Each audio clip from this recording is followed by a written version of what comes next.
The hole. Oh, it's over there.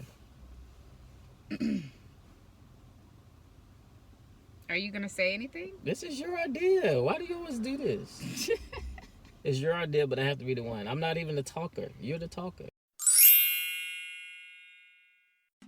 Are you camera shy? Are you camera shy? No. Well, say something. I did. Talk about the topic. The topic is once a cheater, always a cheater. Is that true? No, it's not. Because I've cheated and then I don't cheat anymore, so that's not true. But under what circumstances? What do you mean under what circumstances? Like, what's the change? Because why did I change? That's what everybody says. Everybody says once you're a cheater, you're always a cheater. When I met him, he was... She made me cheat. I was engaged. I didn't even want to. Excuse me? Initially, I didn't. Yes, you did. No, I didn't. Yes, you did. No, I didn't. Yes, you did. I wasn't trying to... I didn't go to the thing to say I'm going to go cheat with somebody. Oh, that's a good person. I wasn't trying to do that. So when we met, it was at Tuskegee Homecoming in 2003? Mm-hmm. 2003. Was it October? Yep. No, because it wasn't Yeah, your it was birthday yet. November. It was like the first week in November. Yeah. And he was there and not available. But she wanted me anyway. She was a whore Babylon. What? Anyway, the question is, once a cheater, always a cheater. And I used to feel like that, and I do feel like that's a very true statement in most cases. The reason why I would change that and say that it wasn't is with the power of the Lord. Would you agree? That's the only reason I don't cheat. What? That's the only reason? I mean, how else would you explain it? Because every serious relationship that I've been in, if you call it serious, I've cheated. Oh, really? Yeah, in some form or fashion. Good to know. So the only difference is I was saved in this one.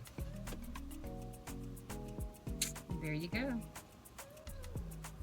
People wanting to live their life to please God more than their flesh, that's going to be the difference. So if somebody's still living to please themselves and do what they want to do, then you will find that once a cheater, always a cheater. You can only keep them interested or happy for so long, in my opinion, before they just find the next best thing.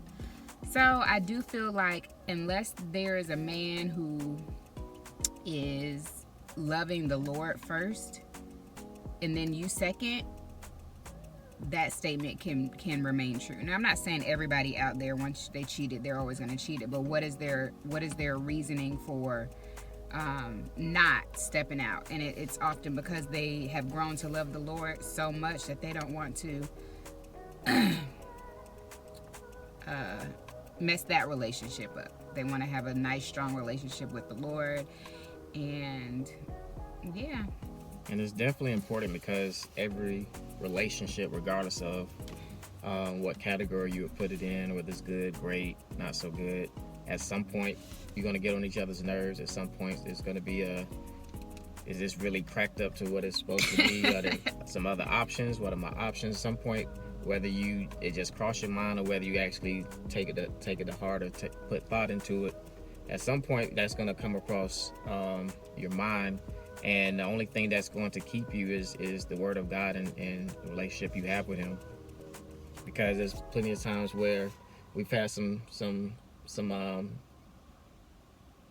conversations, and the thought came across my mind: is this something I want to deal with? But it's not. And likewise. And it's. But what cancels out that thought to not even have cheating as an option is the relationship that I have with God, and cheating on Him, cheating on her would have me cheating on Him, and because that's not an option with Him, it's not an option with her, or on her, or however that should have been worded. It's an option for me. Whatever. I'm probably the only person on this in Georgia that would probably tolerate you. Tolerate? Yeah. What does that mean? I have a special deal with Shayna Grace. Whatever. I'm not difficult to deal with. In your eyes. At all. I'm low maintenance. I'm very low maintenance. And I'm fun. What does that say? It's an invitation to a meeting. Anyway, that's it for today.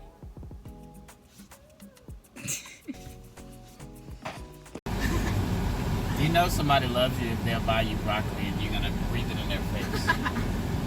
Even though you asked them several times not to. And then you get aggravated when I don't want you to kiss me as if you don't know why. That makes no sense. That's just really selfish. I hope you post this, post that, and then caption, "This is why I'm selfish." Come out.